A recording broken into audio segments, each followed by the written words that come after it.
Hello friends, welcome to my YouTube channel The Way Pass Education. So friends, যাদের target WB primary TET interview 2022 তার অবশ্যই ভিডিওটি শেষ পর্যন্ত দেখো, কারণ আমি যে ক্লাসটা শুরু করেছিলাম এই সিরিজটা হচ্ছে আজকে ক্লাস নাম্বার হচ্ছে 46, অর্থাৎ এর আগে কিন্তু 45 অর্থাৎ 45টা ক্লাস আপলোড করা হয়ে গেছে। তো এটা হচ্ছে 46 নাম্বার ক্লাস। এবং প্রথমে বলবো, যারা চ্যানেলে নতুন অবশ্যই চ্যানেলটি সাবস্ক্রাইব করে পাশে থাকো এবং বেল নোটিফিকেশানটি অন করো, যাতে এই ধরনের ক্লাস এবং ইন্টারভিউ সংক্রান্ত বা আদার্স চাকরি সংক্রান্ত নোটিফিকেশান, এক্সাম আপডেট এবং ক্লাসের জন্য অবশ্যই গুরুত্বপূর্ণ তোমাদের এই চ্যানেলটা। তো আজকে যে ক্লাসটা সেটা দেখো, অনেক প্রশ্ন রয়েছে, তোমরা ইউটিউব থাম্বনেলে দেখতে পাচ্ছ। এবং প্রত্যেকটা প্রশ্ন কিন্তু 2017তে যারা পরীক্ষা দিয়ে ইন্টারভিউ দিয়ে চাকরি করছে তাদের থেকে নেওয়া প্রশ্ন এবং তার অনুকরণে কিছু প্রশ্ন। আর যে 46 ক্লাস এর মধ্যে যারা প্লেলিস্টে ভিজিট করেনি, চ্যানেলে আগে সাবস্ক্রাইব করো, নোটিফিকেশানটা বেল নোটিফিকেশানটা, এবং তারপর চ্যানেলে গিয়ে ভিজিট করো। সেখানে সম্পূর্ণ ক্লাসগুলো 1 নম্বর থেকে দেখা শুরু করো। প্রত্যেকটা ক্লাস কিন্তু খুবই গুরুত্বপূর্ণ। এবং ভাইভাতে যে 5 নাম্বার রয়েছে 5-এ 5 এবং ডেমোর জন্য যে 5 রয়েছে সেটারও কিন্তু ক্লাস করানো হচ্ছে, অর্থাৎ 10-এ 10 পাওয়ার জন্য কিন্তু খুবই গুরুত্বপূর্ণ ক্লাস এখানে আপলোড হয়েছে। কোনো ইউটিউব চ্যানেলে কিন্তু এর আগে এতগুলো ক্লাস কিন্তু একসাথে আপলোড করেনি এবং প্রত্যেকটা ক্লাস কিন্তু তোমাদের জন্য গুরুত্বপূর্ণ। তাই ধৈর্য সহকারে ভিডিওটি শেষ পর্যন্ত দেখো। অবশ্যই আজকের ক্লাসটিও ভালো লাগবে আগের মতো, এবং ভিডিওটি লাইক করো, বন্ধুর সাথে শেয়ার করো। আর যারা টেলিগ্রাম চ্যানেলে যুক্ত না হয়ে থাকো কেউ যদি, তাহলে অবশ্যই টেলিগ্রাম চ্যানেলে যুক্ত হও। আমি ভিডিও ডেসক্রিপশন বক্সে কিন্তু the way pass education Telegram চ্যানেলের লিঙ্ক প্রোভাইড করে দেবো, এবং এই ভিডিওর যে ক্লাসগুলো এর প্লেলিস্টের লিঙ্কও কিন্তু প্রোভাইড করে দেবো ভিডিওর ডেসক্রিপশানে। আর তাছাড়া আরেকটা গুরুত্বপূর্ণ আপডেট তোমাদের কাছে শেয়ার করছি, সেটা হচ্ছে যে ডাব্লিউবি টেট ইন্টারভিউ যারা প্রিপারেশন নিতে চাইছো তাদের জন্য এই যে ক্লাসগুলো, এটার কিন্তু ক্লাসগুলোর যে পিডিএফ সেটা ফ্রি অফ কস্ট পাবে, কিন্তু তার সাথে সাথে আমি একটা পিডিএফ বুক আর কি 344 পেজের, এটাতে রয়েছে 344টা পেজ। এই পিডিএফ বইটাতে রয়েছে 344টা পেজ। এটা কিন্তু আমি টেলিগ্রাম চ্যানেলে যারা আমাকে মেসেজ করেছে পার্সোনালভাবে হোয়াটসঅ্যাপে, তারা কিন্তু এই বইটা ক্রয় করেছে এবং এই বইটির দাম রাখা হয়েছে মাত্র 125 টাকা। এবং এর রিভিউ কিন্তু অনেকেই 9-এর মধ্যে, আমি যেটা মনে করি যে 9-এর মধ্যে 10-এর 9 কিন্তু এর রিভিউ কিন্তু চলছে বর্তমানে, এবং অনেক পারচেস হয়ে গেছে। কাল পর্যন্ত ছিল 62 এবং আজকে অলরেডি কিন্তু 75 ক্রস করে গেছে। তো যারা এখনও পর্যন্ত বুকটি পিডিএফটি ক্রয় করোনি, অবশ্যই প্রথমে টেলিগ্রাম চ্যানেলে যুক্ত হও এবং সেখান থেকে কিন্তু আমাকে মেসেজ করলে তোমাদের আমি পিডিএফ বুকটা প্রোভাইড করে দেবো। বাজারে কিন্তু এর মূল্য অনেক হতে পারে, কিন্তু আমি যেহেতু হার্ড কপি হিসাবে প্রোভাইড করিনি কাউকেই, এবং এটা আমি পাবলিশ করতে দিইনি, কিন্তু যারা চাইছো তাড়াতাড়ি কিন্তু করুন, তারপর কিন্তু এটা পাবলিশ হয়ে গেলে কিন্তু এর দাম কিন্তু বেড়ে যাবে, কারণ এর পেজ সংখ্যা যেহেতু 344টা রয়েছে এবং খুবই গুরুত্বপূর্ণ। 2017 যে প্রশ্ন রয়েছে সেটাও রয়েছে এখানে। তাছাড়া বিভিন্ন যে শিক্ষা কমিশন, নিপুণ ভারত মিশন, বিভিন্ন যে NCF NCF 2005 right two education act রয়েছে। তাছাড়া ক্লাস প্রি প্রাইমারি থেকে ক্লাস 5 পর্যন্ত যে সমস্ত বইগুলো রয়েছে পশ্চিমবঙ্গ সরকারের, সমস্ত বইয়ের প্রশ্ন এবং পুঙ্খানুপুঙ্খ তথ্য এখানে আলোচনা করা হয়েছে। বিভিন্ন তত্ত্ব রয়েছে, বিভিন্ন পদ্ধতিগুলো রয়েছে, এ টু জেড কিন্তু এই বইটার মধ্যে তোমরা পেয়ে যাবে। আর ক্লাসের পিডিএফগুলো তো অবশ্যই তোমরা ফ্রি অফ কস্ট পাচ্ছ টেলিগ্রাম চ্যানেলে। তো অবশ্যই টেলিগ্রাম চ্যানেলে যুক্ত হও এবং এই পিডিএফটা ক্রয় করার কিন্তু চেষ্টা করো, এটা তোমাদের জন্য খুবই হেল্পফুল। তো চলো আজকের ভিডিওটা শুরু করা যাক। দেখো আজকের যে প্রথম প্রশ্ন সেটা কি রয়েছে, যে কি বলছে না, বাচ্চারা, এটা একটা খুবই গুরুত্বপূর্ণ প্রশ্ন, এটা কিন্তু প্রশ্ন করেছিল 2017তে এবং প্রত্যেকটা প্রশ্নই কিন্তু 2017, যে বাচ্চারা মোবাইল ফোনে আসক্ত হয়ে পড়ছে, এটা কমানোর জন্য শিক্ষক হিসেবে আপনি কি কি ভূমিকা নেবেন। তো একজন শিক্ষক হিসেবে যখন তোমরা বিদ্যালয়ে যখন যাবে একজন শিক্ষক বা শিক্ষিকা হিসেবে, তো এটা কিন্তু একটা গুরুত্বপূর্ণ সমস্যা বর্তমান পরিস্থিতিতে। তো এটার সমাধান তোমরা কিভাবে করবে। হ্যাঁ দেখো, যেহেতু বাচ্চারা অনুকরণ করে, তাই একজন শিক্ষক হিসেবে নিজেই মোবাইল এর ব্যবহার কম করব। অর্থাৎ বেশিরভাগ ক্ষেত্রে দেখা যায় কি, যে শিক্ষক শিক্ষিকা মহাশয়রা কী করে, বিদ্যালয়ে যাওয়ার পরে ফোন ব্যবহার করে মাঝে মধ্যে। এই ব্যবহারটা প্রথমত তাদের কমাতে হবে, কারণ কি, একজন শিশু বা শিশু শিক্ষার্থীরা সবসময় শিক্ষক মহাশয় শিক্ষিকা মহাশয়কে অনুকরণ করে, অনুসরণ করে। এক্ষেত্রে তিনি যদি ফোন ব্যবহারটা কম করেন, তাহলে অবশ্যই তারা কম করবেন। এবং কি বলছে না, আমি শিক্ষার্থীদের সামনে মোবাইল ফোনের কিছু খারাপ দিক তুলে ধরবো, অর্থাৎ অবশ্যই দরকার, কারণ শিশু শিক্ষার্থীদের সামনে যদি এই যে কোনো বিষয়ে যদি খারাপ দিকগুলো তাদের কাছে প্রকাশ করা হয়, তাহলে অবশ্যই সেটা থেকে তারা দূরে থাকবে। এর পাশাপাশি সব অভিভাবকদের সব অভিভাবকদের নিয়ে বিদ্যালয়ে একটি মিটিং ডেকে অভিভাবকদের বলবো বাড়িতে যেটুকু সময় থাকে সেইটুকু সময় যেন তাদের সঙ্গে খেলাধুলার মাধ্যমে, মজার গল্প বলার মাধ্যমে যেন কাটায়। অর্থাৎ ফোনটা হাতে না দিয়ে খেলার মাঠে নিয়ে যায় প্রতিদিন। ফোনটা যেন সবসময় তাদের থেকে একটু দূরে দূরে রাখে, যাতে তাদের মাথায় ফোনের চিন্তাভাবনা না আসে। এভাবেই কিন্তু বিদ্যালয়ে শিক্ষার্থীদের প্রতি বা বিদ্যালয়ে যে সমস্ত শিক্ষার্থীরা ফোনের প্রতি আসক্ত হচ্ছে সেটা থেকে কিন্তু দূরে হবে। এবং এক্ষেত্রে কিন্তু যেমন শিক্ষক শিক্ষিকা মহাশয়ের ভূমিকা রয়েছে, তেমনি অভিভাবকদেরও গুরুত্বপূর্ণ ভূমিকা রয়েছে এই মোবাইল ফোন থেকে শিক্ষার্থীদের দূরে রাখার জন্য। ওকে, তো যদি ভিডিওটি ভালো লাগছে অবশ্যই ভিডিওটি লাইক করো, শেয়ার করো, আর চ্যানেলটি কিন্তু সাবস্ক্রাইব করতে ভুলো না। আর প্রত্যেকটা প্রশ্ন কিন্তু গুরুত্বপূর্ণ, ভিডিওটি শেষ পর্যন্ত দেখো, অবশ্যই কাজে লাগবে। সকলে কিন্তু হবু শিক্ষক শিক্ষিকা, তাই ভিডিওটা ধৈর্য সহকারে দেখো। আর পিডিএফটা কিন্তু আমি ফ্রি অফ কস্ট তোমাদের টেলিগ্রাম চ্যানেলে প্রোভাইড করে দেবো, অবশ্যই সেখান থেকে কিন্তু নিয়ে নেবে। আর যে পিডিএফটা আমি ক্রয়ের জন্য বলছি ওটা কিন্তু কেউ কিন্তু ক্রয় করতে ভুলো না, তাই টেলিগ্রাম চ্যানেলে যুক্ত হওয়াটা আবশ্যক। দেখো 2 নম্বর প্রশ্ন, যে একজন ছাত্র তার বন্ধুকে বাঁচানোর জন্য চুরি করলো, তাহলে সে ঠিক না ভুল করলো, আপনার দৃষ্টিভঙ্গিতে কি বলে? হতেই পারে এই ধরনের ঘটনা কিন্তু সচরাচর দেখা যায়, যে বাচ্চাদের মধ্যে কোনো একটা বন্ধুকে বাঁচানোর জন্য, বা হয়তো দেখা যায় দেখবে যে একটা তার পাশের বন্ধুর হয়তো পেন্সিল আনতে ভুলে গেছে, তো আরেকজনের পাশের কাছ থেকে কীভাবে পেন্সিলটা নেবে সে খুঁজলে দিচ্ছে না, তখন সেটা চুরি করে হয়তো তাকে দিল। এটা তো অবশ্যই কিন্তু ভালো, কিন্তু কি কাজটা অপরাধ, কাজটা অবশ্যই অপরাধ। তো দেখো কি বলেছে, যে স্যার চুরি করা একটা অপরাধমূলক কাজ, ঠিক, তাই আমি সেই শিক্ষার্থীকে স্নেহের সাথে বোঝাবো তুমি তোমার বন্ধুকে বাঁচানোর জন্য চুরি করে অন্যায় করছো আর কখনো করবে না। অর্থাৎ এটা তো বোঝানো দরকার, কারণ এমনও তো হতে পারে যে শিক্ষার্থীর কাছ থেকে পেন্সিলটা চুরি করে নিল তার কাছে হয়তো সেই একটাই পেন্সিল ছিল, এবং তার সাথে সাথে এই ধরনের যদি তাদের মধ্যে দেখা দেয় এবং সেই সময় যদি একজন শিক্ষক বা শিক্ষিকা হিসেবে এই বিষয়ে যদি তাকে অবগত না করা হয়, বারণ না করা হয়, তাহলে পরবর্তী ক্ষেত্রে তার এই বদ অভ্যাসটা কিন্তু থেকে যাবে। তুমি অন্য কোনো পদ্ধতি অবলম্বন করতে পারো অথবা বড়দের সাহায্য নিতে পারতে, এটা কিন্তু বলা কাকে? শিশু শিক্ষার্থীদের। যদি কখনো তোমার বন্ধুদের কোনো জিনিস হারিয়ে যায়, তারা তো তখন তোমাকেই দোষারোপ করবে, তারা তোমাকে খারাপ চোখে দেখবে, কেউ ভালোবাসবে না, তাই আর কখনো চুরি করবে না। এইভাবে বিভিন্ন সহানুভূতির সহিত তাদের ভালোভাবে বুঝিয়ে কিন্তু বিষয়টি বোঝানো দরকার। নেক্সট 3 নম্বর প্রশ্ন, যে বিদ্যালয়ের পাশে একটি বৃক্ষরোপণ কর্মসূচি চলছে, কিছু ছাত্রছাত্রী বায়না ধরলো সেখানে যাবে এবং কিছু ছাত্রছাত্রী ক্লাস করতে চাইছে, তখন আপনি কি করবেন? এটাও একটা বড় সমস্যা এবং এগুলো কিন্তু ঘটে, এবং এই ধরনের কিন্তু ফ্যাক্ট বেসড প্রশ্ন কিন্তু ইন্টারভিউতে 2-3টা অবশ্যই করবে, তাই ভিডিওটা দেখো। তো যদি এইরকম পরিস্থিতি দেখা যায় তাহলে তুমি একজন শিক্ষক বা শিক্ষিকা হিসেবে কী করবে? না কি বলবে, না বৃক্ষরোপণ যেহেতু একটা শিক্ষামূলক কাজ, তাই আমি উভয়েরই আবদার রাখবো। উভয়েরই আবদার বলতে কেউ যদি বলে শ্রেণীকক্ষে ক্লাস করব তাও ঠিক, কেউ যদি বলে ওখানে যাব বৃক্ষরোপণে সেটাও ঠিক। তো কী করা দরকার তাহলে? দুভাবেই তো করা যায় না।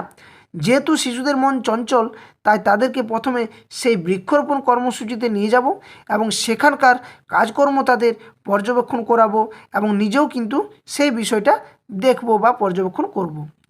সেখান থেকে যথাসময়ে ক্লাসে ফিরে এসে তাদেরকে বৃক্ষরোপণের গুরুত্ব সম্পর্কে আলোচনার মাধ্যমে কিন্তু গঠনমূলক ধারণা দেব। এতে কি হবে বলো তো? এটার মধ্য দিয়ে যেসব শিক্ষার্থীরা ক্লাস করতে চাইছিল সেটাও হয়ে গেল, এবং সাথে সাথে তাদের পর্যবেক্ষণের মাধ্যমে কিভাবে বৃক্ষরোপণ করতে হয় বা বৃক্ষ আমাদের পরিবেশের জন্য কতটা গুরুত্বপূর্ণ, এই সমস্ত বিষয় তাদেরকে শ্রেণীকক্ষে আবার বিষয়টি আলোচনা করে দেওয়া। এভাবেই কিন্তু বিষয়টা কিন্তু ট্যাকল করা যায় বা সমাধান করা যায় শিক্ষার্থীদের মধ্যে। নেক্সট দেখো 4 নম্বর প্রশ্ন কি বলছে, না বর্তমানে প্রাথমিকে শিক্ষকতার জন্য ডিএলএডরা যোগ্য বলে বিবেচিত হয়েছে। এই ধরনের কিন্তু একটা ভিভিআই প্রশ্ন, যেমন কারকে আরজি কর নিয়ে বলেছিলাম, তারপরে আরেকটা কী ছিল বলো তো, আমার ঠিক মনে আসছে না, যাই হোক। আচ্ছা, বলছে আপনার কি মনে হয় বিএডরা সত্যি কি অযোগ্য? তারা তো আরও উচ্চশিক্ষিত, আপনার মতামত জানান। দেখো বর্তমান পরিস্থিতিতে কিন্তু প্রাথমিক বিদ্যালয়ের ক্ষেত্রে বিএডদের কিন্তু বাতিল করে দিয়েছে এবং তোমরা সকলেই এটার সাথে অবগত যে 2022 ডেটে বিএড এবং ডিএলএড উভয় ডিগ্রি যে শিক্ষার্থীরা বা পরীক্ষার্থীরা পরীক্ষায় বসেছিল, পাস করেছিল, পরবর্তী ক্ষেত্রে সুপ্রিম কোর্টের শুনানি, হাইকোর্টের শুনানি অনুযায়ী বিএডদের কিন্তু প্রাথমিক ক্ষেত্রে টিচার নিয়োগের প্রাথমিক ক্ষেত্রে কিন্তু বাদ দেওয়া হয়। তো এই ধরনের তোমাকে তো প্রশ্ন করতেই পারে যে তুমি তো একজন ডিএলএড করেছো, তো যারা বিএড করেছিল তাদেরকে কিন্তু এই প্রাথমিক শিক্ষার আওতায় কি আনা দরকার, বা বিএডরা কি যোগ্য নয়, বা কেনই যোগ্য নয় সেটা তুমি জানাও। না কি বলবে এটা নিয়ে? না স্যার, ডিএলএড প্রশিক্ষণের মাধ্যমে সম্পূর্ণ মনোবৈজ্ঞানিক পদ্ধতিতে শিশু শিক্ষার্থীদের কীভাবে পাঠ পরিকল্পনা করতে হবে, কিভাবে তাদের শিক্ষাদান করতে হবে, শ্রেণীকক্ষের পরিবেশ কেমন রাখতে হবে, এই সমস্ত কিছু প্রশিক্ষণের মাধ্যমে শেখানো হয়। তাই আমি প্রাথমিক শিক্ষায় ডিএলএডকেই এগিয়ে রাখব। তবে হ্যাঁ, বিএডরা যে অযোগ্য সেটি আমরা বলতে পারি না, বা আমি বলতে পারি না। তারা উচ্চশিক্ষিত এবং তারা উচ্চশিক্ষায় শিক্ষকতার জন্য যোগ্য। অর্থাৎ এমন নয় যে বিএডদের তুমি বিপক্ষে এমন কিছু যুক্তি বলে দেয়, সেটা নয়। সেটা বুঝিয়ে বলা এবং এভাবেও বলতে হবে যে তারা যেহেতু বিএডটা একটা উচ্চশিক্ষিত বা উচ্চশিক্ষার জন্য প্রশিক্ষণ, তাই তারা যদি উচ্চশিক্ষিত হয়ে উচ্চশিক্ষার যদি শিক্ষকতার পেশায় যুক্ত হয় তাদের ক্ষেত্রে কিন্তু সেটাই গ্রহণযোগ্য হবে। ওকে, নেক্সট দেখো 5 নম্বর প্রশ্ন, যে আপনার শ্রেণীকক্ষে কিছু অল্প বুদ্ধি সম্পন্ন ও কিছু মেধাবী শিক্ষার্থী আছে। থাকে, একটা শ্রেণীকক্ষের মধ্যে সমস্ত শিক্ষার্থী তো একরকম থাকতে পারে না। কেউ হয়তো একটু বেশি বুদ্ধিমান, কেউ একটু মেধাবী, কেউ একটু স্বল্প বুদ্ধিমান, এ ধরনের কিন্তু থাকতে পারে। তো আপনি কিভাবে শ্রেণীকক্ষের মধ্যে সবার চাহিদা একসঙ্গে মেটাবেন? অর্থাৎ যারা অল্প বুদ্ধি সম্পন্ন তাদের একটু চাহিদাটা অবশ্যই বেশি থাকবে, আর যারা বেশি মেধাবী সম্পন্ন তাদেরও চাহিদা জানার ইচ্ছা অনেক থাকবে। তো এভাবে আপনি কিভাবে এই উভয় ধরনের শিক্ষার্থীদের চাহিদাটি মেটাবেন শ্রেণীকক্ষের মধ্যে? না কি বলবে, স্যার শ্রেণীকক্ষে সমস্ত রকম শিক্ষার্থীরা থাকবে, এটা একটা স্বাভাবিক ব্যাপার। খুব ভালো। শ্রেণীকক্ষে সমস্ত শিক্ষার্থীরা মেধাবুদ্ধি কিন্তু সমান নয়। সেই সমস্ত দিক মাথায় রেখে আমরা কিন্তু যে পাঠ পরিকল্পনা করব সহজ সরল পদ্ধতিতে, অর্থাৎ এমনভাবে করব, এমন নয় যে অল্প বুদ্ধি সম্পন্নরা বুঝতে পারলো না আর মেধাবীরা বুঝতে পারলো না। যদি সমানভাবে যদি একটা সামঞ্জস্য রেখে সহজ পদ্ধতিতে সরলভাবে যদি পাঠ পরিকল্পনা করে পাঠদান করানো হয়, তাহলে কি হবে, যারা অল্প বুদ্ধি সম্পন্ন তারা তো অবশ্যই বিষয়টা বুঝবে এবং সাথে সাথে মেধাবী শিক্ষার্থীদেরও পাঠটি বুঝতে সুবিধা হবে। এছাড়া তাদেরকে আমি ছোট ছোট দলে ভাগ করে দেব, কারণ দলগত শিক্ষণের মাধ্যমে শিশুরা খুব ভালো শেখে, ফলে তাদের মধ্যে মিথস্ক্রিয়া ঘটবে এবং একে অপরের জ্ঞান অর্জন ও আদান প্রদান করতে পারবে।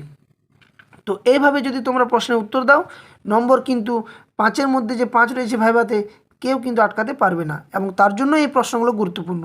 তাই যারা ভিডিওটি দেখছো ধৈর্য সহকারে শেষ পর্যন্ত দেখো, লাইক করো, শেয়ার করো, এবং যারা চ্যানেলে নতুন সাবস্ক্রাইব করো এবং প্লেলিস্টটিকে ভিজিট করো। প্রত্যেকটা ভিডিও 1 নম্বর থেকে দেখা শুরু করো, আর টেলিগ্রামে যুক্ত হও। এই পিডিএফটা ফ্রি অফ কস্ট কিন্তু এগুলো ক্লাসেরগুলো পেয়ে যাবে। ওকে, নেক্সট দেখো, তারপরে 6 নম্বর প্রশ্ন কি বলছে, না ধরুন আপনার বিদ্যালয়ে 200 জন ছাত্রছাত্রী আছে। এমন অবস্থায় আপনি কিছুদিনের জন্য শিক্ষক হিসেবে একা হয়ে গেলেন। ঘটছে বর্তমান পরিস্থিতিতে বিভিন্ন প্রাথমিক বিদ্যালয়ে শিক্ষার্থীর সংখ্যা খুব বেশি, কিন্তু শিক্ষক শিক্ষিকার সংখ্যা সেই তুলনায় কম। তো এক্ষেত্রে যদি কোনো দিন আপনি একা থাকেন বিদ্যালয়ের মধ্যে, হয়তো কারো বিয়েবাড়ি, কারো হয়তো কেউ মারা গেছে, বা কোনো হয়তো ছুটিতে আছে, তো তুমি যদি একলাতে থাকো, একলা যদি শ্রেণীকক্ষে পাঠদান করা বা বিদ্যালয়ে একা যদি থাকো, সেই সময় তুমি কি করবে? এমন অবস্থায় আপনি কিছুদিন জন্য শিক্ষক হিসেবে একা হয়ে গেলেন। এই কিছুদিন আপনি কিভাবে বিদ্যালয় সামলাবেন? একটা বিশাল বড় গুরুদায়িত্ব। কীভাবে সামলাবে? না স্যার, এমন অবস্থা হলে আমি শিক্ষার্থীদেরকে 2টি শ্রেণীতে বসাবো এবং আমি চেষ্টা করব সেই শ্রেণীকক্ষ দুটির মাঝামাঝি থেকে ক্লাস পরিচালনা করতে। তবে এমন অবস্থায় তো দীর্ঘদিন বিদ্যালয় পরিচালনা করা সম্ভব নয়, তাই আমি যত তাড়াতাড়ি সম্ভব ম্যানেজিং কমিটি ও শিশুদের অভিভাবকদের সঙ্গে আলাপ আলোচনা করে ঊর্ধ্বতন কর্তৃপক্ষকে জানাবো। অর্থাৎ যদি কোনো ক্ষেত্রে পার্মানেন্টলিভাবে তুমি যদি একা হয়ে যাও একটা বিদ্যালয়ের মধ্যে শিক্ষক বা শিক্ষিকা হিসাবে, তখন কিন্তু এটা করা যায়। আর যদি এমনি কম সময়ের মধ্যে থাকে এবং ছুটি হয়ে যায়, কিছুজন শিক্ষার্থী ছুটি নেয়, শিক্ষক মহাশয় বা শিক্ষিকা মহাশয় ছুটি নেয়, এক্ষেত্রে তুমি ঊর্ধ্বতন কর্তৃপক্ষকে জানাতে পারো। সাথে সাথে প্রধান শিক্ষকের সহায়তা নেওয়াটাও আবশ্যক হয়ে দাঁড়ায়। ওকে, নেক্সট দেখো 7 নম্বর প্রশ্ন, যে অনুবন্ধ পদ্ধতি কাকে বলে? অনুবন্ধ, তো অনুবন্ধ জিনিসটা কি না, কোনো একটি বিষয়ের সাথে প্রাসঙ্গিকভাবে অন্য বিষয়ের সংযোগ স্থাপন করাকে অনুবন্ধ পদ্ধতি বলে। অনুবন্ধ অর্থাৎ একটার সাথে আরেকটা কি যোগ করা, একটার সাথে আরেকটা লিঙ্ক। শুধু কি এইভাবে কি যোগ করা না, তার ভাষাগত, তার পদ্ধতিগত কীভাবে একটার সাথে একটা শিখতে পারবে, বুঝতে পারবে, সেটা হচ্ছে অনুবন্ধ পদ্ধতি। তোমরা প্রাথমিক বিদ্যালয়ে যে আমার বই প্রথম শ্রেণী দ্বিতীয় শ্রেণী রয়েছে দেখেছো, বাংলা, ইংরেজি এবং গণিত একসাথে অনুবন্ধ আকারে কিন্তু দেওয়া হয়েছে, যাতে একটার সাথে একটা লিঙ্ক করে কিন্তু শিশু শিক্ষার্থীরা পড়তে ও বুঝতে পারে। যেমন কি ইতিহাসের শ্রেণীতে মারাঠা শক্তির অভ্যুত্থান পড়াতে দক্ষিণ ভারতের পার্বত্য অঞ্চলের পরিচয় দেওয়া জরুরি। অর্থাৎ এর সাথে কি বোঝা যাচ্ছে, যে ইতিহাস বিষয়ের সাথে ভূগোল বিষয়ের কিন্তু একটা মিল রেখে পাঠ করানো যায়, এবং এই ধরনের পাঠকেই বলা হয় অনুবন্ধ পদ্ধতি। ওকে, নেক্সট দেখো 8 নম্বর প্রশ্ন, যে একজন শিক্ষকের প্রথম কর্তব্য বিদ্যালয়ের কার প্রতি থাকতে পারে বলে আপনি মনে করেন? তো তোমাকে যদি এর ধরনের প্রশ্ন করি তো কি বলবে, একজন শিক্ষকের প্রথম কর্তব্য তার শিক্ষার্থীর প্রতি বলেই আমি মনে করি। অর্থাৎ প্রধান কিন্তু কেন্দ্রবিন্দু বিদ্যালয় হচ্ছে শিশু, তাদের চাহিদা, তাদের আকাঙ্ক্ষা, তাদের তৃপ্তি, তাদের আনন্দ, ভালো সব কিছু একটা শিশু বা শিশু শিক্ষার্থীদের নিয়েই কিন্তু গড়ে উঠতে পারে। তাই প্রাথমিক বিদ্যালয়ের ক্ষেত্রে বা শিক্ষাদানের ক্ষেত্রে শিক্ষকের প্রথম কর্তব্য হচ্ছে তার শিক্ষার্থীদের প্রতি কি তার মনোনিবেশ করা বা জোর দেওয়া। ওকে, নেক্সট দেখো 9 নম্বর প্রশ্ন, কোনো ছাত্র অথবা ছাত্রী অকৃতকার্য হলে তার বৈধ কারণ কি হতে পারে বলে তোমার মনে হয়? দেখো এর উত্তরটা কী রয়েছে না, যদি অকৃতকার্য দেখা যায় তাহলে দুটি কারণ দেখা যায়, তার সাথে আরেকটা যোগ করলে ভালো না, কোনো ছাত্র অথবা ছাত্রী অকৃতকার্য হলে তার কারণ মানসিক অথবা শারীরিক অথবা উভয়ই বা দুটি হতে পারে। অর্থাৎ শারীরিক মানসিক তো হবেই, সাথে সাথে সে যদি বুঝতে না পারে শিক্ষক মহাশয়কে তার প্রতি বেশি দৃষ্টি আকর্ষণ করে তাকে বিষয়টি বাস্তব উদাহরণের সাহায্যে, কিছু খেলার ছলে, কিছু গল্পের ছলে, কিছু প্র্যাকটিক্যালিভাবে, কিছু শিক্ষাসহক উপকরণ দেখিয়ে তাকে পাঠটি বোঝানো দরকার এবং কৃতকার্যে উন্নীত করা দরকার। ওকে, নেক্সট প্রশ্ন, শিশু শিক্ষার রচনা করেন কে? দেখো শিশু শিক্ষা কিন্তু ওই নয় যে শিশু শিক্ষা ব্যবস্থা, সেটা কিন্তু শিশুকেন্দ্রিক শিক্ষা হচ্ছে, এবং ওই শিশুকেন্দ্রিক শিক্ষা হচ্ছে কে? Jacks Russo. কিন্তু এটা হচ্ছে একটা রচনা। তো শিশু শিক্ষা কার রচনা না, বলবে মদন মোহন তর্কালঙ্কার। বাংলা ভাষায় শিশুদের জন্য বর্ণমালা শেখার প্রথম সার্থক পুস্তকটির নাম হচ্ছে শিশু শিক্ষা। এটি 1849 থেকে 1953 সালের মধ্যে প্রথম প্রকাশিত হয়। এটা কিন্তু তোমরা একটু ভালো করে নোট করে রাখো, মনে রাখবে। ওকে, নেক্সট 11 নম্বর প্রশ্ন, এটা খুবই তাৎপর্যপূর্ণ প্রশ্ন এবং একটা গুগলি প্রশ্ন, যে নম্বর বা গ্রেডেশন কোনটা বেশি যুক্তিযুক্ত বলে আপনার মনে হয় এবং কেন?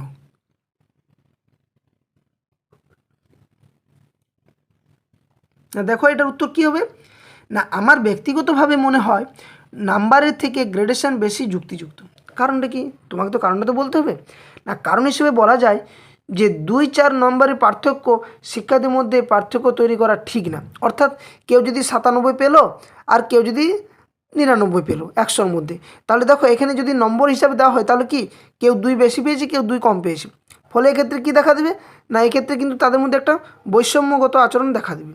কিন্তু যে 97 পেয়েছে সেও কিন্তু ডবল এ পাবে, আর যে 99 পেয়েছে সেও কিন্তু ডবল এ পাবে। ঠিক তো, তো এক্ষেত্রে সে বুঝতে পারবে না যে কার বেশি নাম্বার কি কার কম নাম্বার। এক্ষেত্রে কি দুজনে কিন্তু গ্রেডটা নিয়ে পরিচিত হবে, তাই গ্রেড পদ্ধতি বেশি জরুরি। এই পদ্ধতি কি বলবে না, বা এই পদ্ধতিতে শিক্ষার্থীদের সঠিকভাবে মূল্যায়ন করাও সম্ভব নয়, কিন্তু গ্রেডেশন পদ্ধতিতে শিক্ষার্থীদের বিভিন্ন গ্রুপে বিভাজন করা যায়, ফলে গ্রেডেশন পদ্ধতিতে একটি শিশুর শ্রেণীতে সঠিক অবস্থান জেনে নেওয়া যায়। আবার শিশুদের মধ্যে যে মন খারাপের মতো বিষয়গুলি সেটাও কিন্তু ঘটে না, ফলে শিশুদের মূল্যায়নের ক্ষেত্রে নাম্বার পদ্ধতির চেয়ে গ্রেডেশন পদ্ধতি বেশি মনোবিজ্ঞানসম্মত বলে আমি মনে করি বা যুক্তি দিয়ে থাকছি। ওকে, নেক্সট দেখো 12 নম্বর প্রশ্ন, যে বিদ্যালয়ে ধর্মগ্রন্থ পড়ানো উচিত, আপনার কি মনে হয় পড়ানো উচিত কি না? না কি বলবে না স্যার বা ম্যাডাম, উচিত অনুচিতের প্রসঙ্গে আমি ঠিক যাচ্ছি না, কারণ কি বলো তো। তবে নীতিবোধক গল্প হিসেবে, উপদেশমূলক গল্প হিসেবে, জীবনী শক্তিতে মানুষকে সঠিক রূপে ভরপুর করার জন্য, মানবিক সত্তার বিকাশ, মনুষ্যত্ববোধকে আরও সামাজিকরণ করার জন্য, মানবিক সত্তার বিকাশ ও মনুষ্যত্ববোধকে, এটা দুবার টাইপ হয়ে গেছে, ওকে, করার জন্য কি সামাজিকরণ করার জন্য বিদ্যালয়ে বিভিন্ন ধর্মগ্রন্থ কিন্তু আলোচনা, গুরুত্বপূর্ণ অংশ নিয়ে কিন্তু বিদ্যালয়ে পড়ানো যেতেই পারে। এতে করে মানুষের মধ্যে যে সহনশীলতা, পর ধর্মের প্রতি সহিষ্ণুতা, অন্যের ধর্মকে সঠিকভাবে জানার প্রবণতা শিক্ষাদের মধ্যে অনেকটাই বাড়বে। এতে করে সামাজিক অবক্ষয়, হিংসে, বিদ্বেষ, বিভিন্ন সামাজিক সমস্যা অনেকাংশে কমে যাবে। অর্থাৎ অবশ্যই দরকার, অনুচিত অনুচিত উচিত এটা আলাদা ব্যাপার, কিন্তু এটার প্রতি তারা আসক্ত হবে এবং তাতে কি তারা বিষয়টা সম্বন্ধে বুঝবে, জানবে বিষয়টি নিয়ে, যে হ্যাঁ, এটা সকল ধর্মের প্রতি যে একটা সহানুভূতি, একটা সহিষ্ণুতা, সেটা তাদের মধ্যে দেখা দিতে পারবে। ওকে, নেক্সট দেখো 13 নম্বর প্রশ্ন, যে ধরুন আপনার সহশিক্ষক প্রতিদিনই বিদ্যালয়ে যে দেরি করে আসেন এবং ওনার ক্লাস আপনাকে নিতে হয়, এ বিষয়ে আপনি কি পদক্ষেপ নেবেন? এটা একটা, দেখো, বিদ্যালয়ের ক্ষেত্রে এই ধরনের সমস্যা হতেই পারে। তো এগুলো তুমি কিভাবে ট্যাকেল করবে সেটারই উত্তর কিন্তু তোমাকে জানতে চেয়েছি। কি করা দরকার? না, প্রথমত আমি মনে করি এমন ঘটনা একেবারেই কাম্য নয়। কারণ কি, একজন যখন শিক্ষক বা শিক্ষিকা মহাশয় হিসেবে যুক্ত হবেন, তার প্রধান এবং প্রথম দায়িত্ব হচ্ছে কি, শিশু শিক্ষার্থীদের কাছে তাকে সবসময় থাকা, তাদের পাশে থাকা এবং প্রত্যেকটি পাঠদান তাদেরকে করানো। যদি শিক্ষক বা শিক্ষিকা মহাশয় উপস্থিত না থাকেন, প্রায় দেরি করে আসেন, তাহলে কি সে তোমার প্রতি যে পড়ার একটা মনোভাব, সেটাও কিন্তু দূর হয়ে যাবে। যে বলবে স্যার বা ম্যাডাম প্রত্যেক দিন দেরিতে আসে, পড়াশোনা ঠিকভাবে তুমি করাতে পারবে না, সময় মাফিকভাবে একটা তাড়াহুড়ো তোমার মধ্যে দেখা দেবে বাড়ি যাওয়ার। তো এই ধরনের ঘটনাগুলো ঘটতে পারে, তাই এটা কাম্য নয় প্রথমত। তবে যদি এমন ঘটনা আমি আমার সহশিক্ষকের ক্ষেত্রে কিছুদিন লক্ষ্য করি, তাহলে আমি তার অসুবিধার কারণ জানতে চাইব। অবশ্যই জানা দরকার কারণটা, যে আপনার দেরি হচ্ছে কী জন্যে, বা আপনি কী জন্য এত দেরি করে আসছেন, এবং কি করে সেটি সমাধান করা যায় সেটি দেখুন। যদি দেখি কোনো জরুরি পরিস্থিতির জন্য এমনটি 2-1 দিন হচ্ছে, তাহলে বাচ্চাদের যেন ক্ষতি না হয়, তার জন্য যেটা করা দরকার সেটা আমি অবশ্যই করব। আর যদি দেখি তিনি ইচ্ছাকৃতভাবে এমন ঘটনা দীর্ঘদিন ধরে করছে, তাহলে সংশ্লিষ্ট বিষয়টি ঊর্ধ্বতন অথরিটিকে বা কর্তৃপক্ষকে জানাবো। তো দুটোভাবে হতেই পারে, যে কেউ হয়তো এমনিতেই করছে, কেউ হয়তো কোনো কারণের জন্য করতে পারে। যদি কোনো কারণের জন্য করে, তাহলে সেটা অবশ্যই সেটা মেনে নেওয়া যায়। এবং যদি সেটা তিনি যদি ইচ্ছাকৃতভাবে করছেন, তাহলে সেটা প্রধান শিক্ষক মহাশয় এবং ঊর্ধ্বতন কর্তৃপক্ষের কাছে বিষয়টি জানানো দরকার, যে ওনার এই ধরনের সমস্যা কিন্তু একটা নিছকভাবে তিনি করছেন। ওকে, নেক্সট দেখো 14 নম্বর প্রশ্ন, যে লোকসভা ভোটে আপনি কোন পার্টিকে ভোট দিয়েছেন? এই ধরনের প্রশ্ন কিন্তু করে দেবে অনেক সময়, আপনার ট্রিকি জানার জন্য, বা আপনার প্রশ্নের উত্তর দেওয়ার জন্য, বা আপনি ঘাবড়াচ্ছেন কি না এই বিষয়ে জানার জন্য। না, কি বলবে, স্যার যেহেতু আমি ভারতীয় নাগরিক এবং আমার বয়স সুতরাং হয়েছে, সুতরাং আমার ভোট দেওয়ার আমার গণতান্ত্রিক কর্তব্য, আর ভোট দেওয়ার পর তার সম্পূর্ণ গোপনীয়তা বজায় রাখাও কিন্তু আমার কর্তব্য, আর তার জন্যই আমি এ ব্যাপারে কিছু জানাতে পারবো না। দুঃখিত স্যার। এইভাবে যদি বিষয়টি গুছিয়ে বলো, তাহলে অবশ্যই ঠিক আছে, নইলে তুমি কিন্তু ফেঁসে যাবে প্রশ্নের উত্তর দিতে দিতে। তাই যখনই তুমি বলবে, এভাবে কিন্তু একটু বুঝে নিয়ে এই ধরনের প্রশ্নের উত্তর দেওয়ার চেষ্টা করবে। নেক্সট, আচ্ছা, এই ছিল মোট 14টি প্রশ্ন। ভিডিওটি কেমন লাগলো প্রথমে ওটা অবশ্যই কমেন্ট বক্সে কমেন্ট করে জানাও। সাথে সাথে ভিডিওটি দেখার সাথে সাথে লাইক করো, শেয়ার করো। যারা ধৈর্য সহকারে দেখলে তাদেরকে অসংখ্য ধন্যবাদ, থ্যাংক ইউ।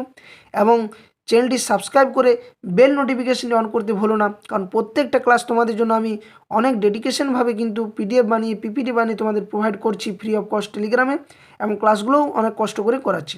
তো অবশ্যই চ্যানেলটি সাবস্ক্রাইব করে বেল নোটিফিকেশন অন করো।